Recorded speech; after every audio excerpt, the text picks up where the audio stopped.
Jadi tim percepatan reformasi hukum ini sesungguhnya menurut saya ini menghina presiden terpilih nanti, karena presiden pilihan rakyat pada 2024 nanti diminta melanjutkan sebuah Indonesia yang menginjak-injak dan mengacak-acak dunia hukum. Melihat daftar list nama-nama yang tergabung dalam tim percepatan reformasi hukum ini, rasanya Mas Uceng, Bibi, Ferry Amsari, kemudian Prof. Tuti, Prof. Susi, kita tahu orang-orang yang selalu amat kritis terhadap berbagai kebijakan negara. Jadi rasanya mungkin Pak Amin mungkin perlu dikirimkan list nama-namanya supaya bisa melihat lebih jelas lagi orang-orang yang tergabung. Kalau Mbak Amin yang sudah memasuki usia senja banyak dikritik, banyak yang kehilangan respek dan rasa hormat, bahkan tak jarang yang menjuluki Mbak Amin sebagai sengkuni yang hobi menjadi tukang kompor, adu domba, atau provokator.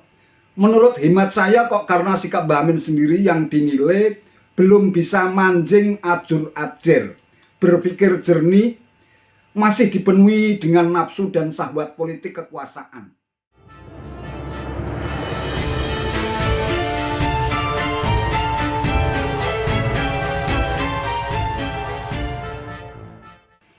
Assalamualaikum warahmatullahi wabarakatuh. Salam sejahtera untuk kita semua, salam budaya.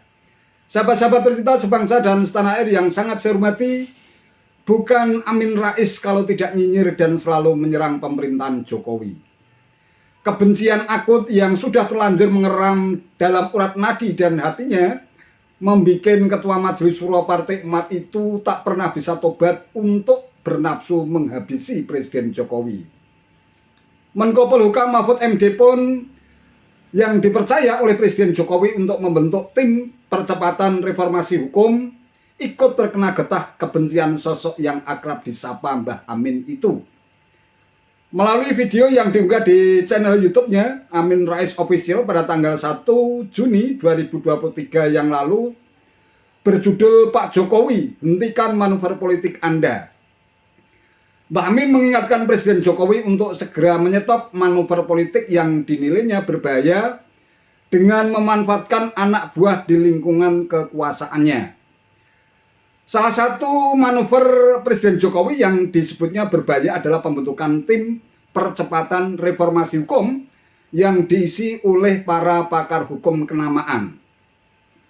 Anehnya, kata Mbah Amin, hasil dari kerja tim percepatan reformasi hukum ini berupa naskah akademik dan rancangan tahapan reformasi hukum yang diperuntukkan bagi pemerintah yang akan datang. Menurutnya, pembentukan tim tersebut seakan mau menghina Presiden terpilih pada 2024 nanti karena diminta melanjutkan pemerintahan yang menginjak-injak dan mengacak-acak dunia hukum. Mbah Amin pun yakin naskah akademik tersebut tidak akan berguna dan akan langsung dibuang ke tong sampah oleh Presiden terpilih nantinya. Wow, serem. Walhasil pernyataan Mbah Amin yang dinilai asal bicara dan ngawur itu sontak dibungkam oleh Najwa Shihab yang kebetulan juga menjadi anggota tim percepatan reformasi hukum bentukan Mahfud MD. Dengan tegas, Putri Ulama Karismatik Quraish Shihab itu meminta Mbah Amin untuk melihat daftar nama orang-orang yang tergabung dalam tim tersebut yang selama ini justru kerap bersikap kritis terhadap berbagai kebijakan negara yang bertugas untuk mengidentifikasi masalah, menentukan agenda prioritas dan strategi, serta melakukan evaluasi dan implementasi. Najwa Shihab juga menegaskan tim tidak digaji oleh Mahfud MD selaku pengarah sehingga independensinya tetap dapat dijaga. Mahfud MD membentuk tim percepatan reformasi hukum, tim pakar hukum kenamaan. Mereka bekerja sampai akhir Desember tahun 2023 ini. Itu rencananya. Tapi anehnya hasil tim tersebut nantinya berupa naskah akademis dan rancangan tahapan reformasi hukum itu diperuntukkan buat pemerintah yang akan datang. Jadi tim percepatan reformasi hukum ini sesungguhnya menurut saya ini menghina presiden terpilih nanti, karena Presiden pilihan rakyat pada 2024 nanti diminta melanjutkan sebuah Indonesia yang menginjak-injak dan mengacak-acak dunia hukum. Jadi dengan kata lain, supaya lawless Indonesia tanpa hukum di zaman Jokowi terus dilangsungkan oleh presiden pilihan rakyat nanti. Nah, alangkah tidak masuk akalnya logika politik hukum Pak Jokowi. Ya. Sebuah kegagalan di dunia hukum di negara kita dipaksakan supaya dilaksanakan oleh pemerintah yang akan datang. Nah, saya tertarik dengan kesimpulan dua orang wartawan Metro TV dalam diskusi mereka beberapa hari lalu bahwa rencana Mahfud MD itu disebut sebagai politik mercusuar reformasi hukum karena tidak bakal dipakai oleh pemerintah yang baru nanti, maka hasilnya pasti akan dibuang ke tong sampah. Untuk mengamankan Presiden Jokowi, saya rasa kalau teman-teman lihat daftar list nama-nama yang tergabung dalam tim percepatan reformasi hukum ini, rasanya Mas Uceng, Bibip, Ferry Amsari, kemudian Prof. Tuti, Prof. Susi, kita tahu orang-orang yang selalu amat kritis terhadap berbagai kebijakan negara, jadi rasanya mungkin Pak Amin mungkin perlu dikirimkan list nama-namanya supaya bisa melihat lebih jelas lagi orang-orang yang tergabung. Dan sebetulnya teman-teman, kalau diperhatikan tugas yang diemban oleh tim ini, itu sebetulnya tugas-tugas yang selama ini sudah dilakukan memang oleh teman-teman di dalam tim, dalam berbagai kerja-kerja kepublikan mereka. Yang pertama tugasnya diberikan, mengidentifikasi masalah, kemudian menentukan agenda prioritas dan strategi, dan yang ketiga melakukan evaluasi implementasi. Itu semua dalam keseharian sudah dilakukan oleh Bibip, sudah dilakukan oleh Prof. Tuti, sudah dilakukan oleh Mas Uceng, sudah dilakukan oleh partnership, dan juga sudah dilakukan oleh teman-teman jurnalis gitu ya, lewat kerja-kerja jurnalistik kita yang juga kemudian saya lakukan di narasi dan lewat makanan.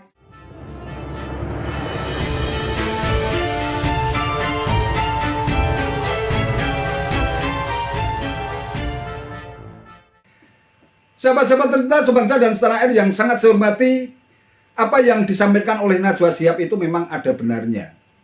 Ketika saya mencoba untuk browsing tim percepatan reformasi hukum yang dibentuk berdasarkan surat keputusan atau SK Menko Polhukam nomor 63 tahun 2023 tentang tim percepatan reformasi hukum, sama sekali tidak ada kaitannya dengan tuduhan keji yang dilontarkan Mbah Amin. Hasil kerja tim juga bukan merupakan naskah akademik yang menurut Mbah Amin bakal diwariskan kepada presiden terpilih berikutnya agar bisa menyelamatkan Presiden Jokowi dari jeratan pidana setelah Presiden Jokowi lengser dari istana. Dalam surat keputusan tersebut ditegaskan bahwa tugas tim percepatan reformasi hukum yakni menetapkan strategi dan agenda prioritas, mengkoordinasikan kementerian atau lembaga, serta mengevaluasi agenda prioritas. Agenda prioritas tersebut meliputi reformasi lembaga peradilan dan penegakan hukum, reformasi hukum sektor agraria dan sumber daya alam, pencegahan dan pemberantasan korupsi, dan reformasi sektor peraturan perundang-undangan. Tim terdiri dari pengarah, ketua, wakil ketua, sekretaris, dan kelompok kerja yang memiliki masa kerja sejak 23 Mei hingga 31 Desember 2023. Namun dapat diperpanjang dengan keputusan Menteri Koordinator. Jadi Mbah Amin lain kali kalau mengkritik itu pakai data yang valid dan kredibel sehingga dapat dipertanggungjawabkan kebenarannya. Jangan suka mengoleksi berita-berita hoax yang syarat fitnah, lantas Mbah Amin gunakan untuk menghantam lawan politik dengan menggunakan jurus mabuk yang akhirnya malah berbalik menghantam diri sendiri. Jangan sampai kebencianmu membuat Mbah Amin berbuat tidak adil.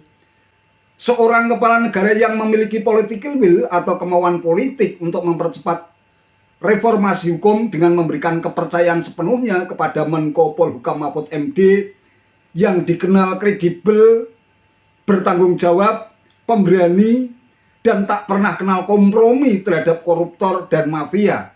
Malah Mbah Amin menuduh tim percepatan reformasi hukum hanya untuk membuat naskah akademik dalam rangka menyelamatkan Presiden Jokowi, agar terhindar dari proses hukum setelah tidak lagi menjabat sebagai seorang presiden.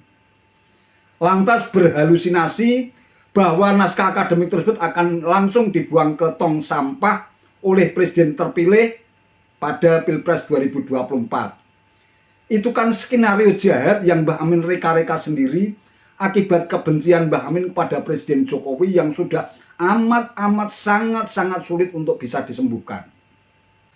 Kalau Mbah Amin yang sudah memasuki usia senja banyak dikritik, banyak yang kehilangan respek dan rasa hormat, bahkan tak jarang yang menjuluki Mbah Amin sebagai sengkuni yang hobi menjadi tukang kompor, adu domba, atau provokator.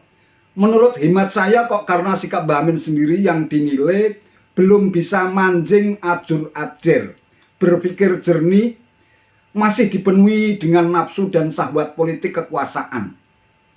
Kalau Mbah Amin pernah gagal terpilih sebagai orang nomor 1 di negeri ini, itu bukti nyata kalau memang ratusan juta rakyat di negeri ini memang tidak mendaki Mbah Amin sebagai seorang presiden. Sebagaimana yang pernah Mbah Amin bilang, suara rakyat adalah suara Tuhan.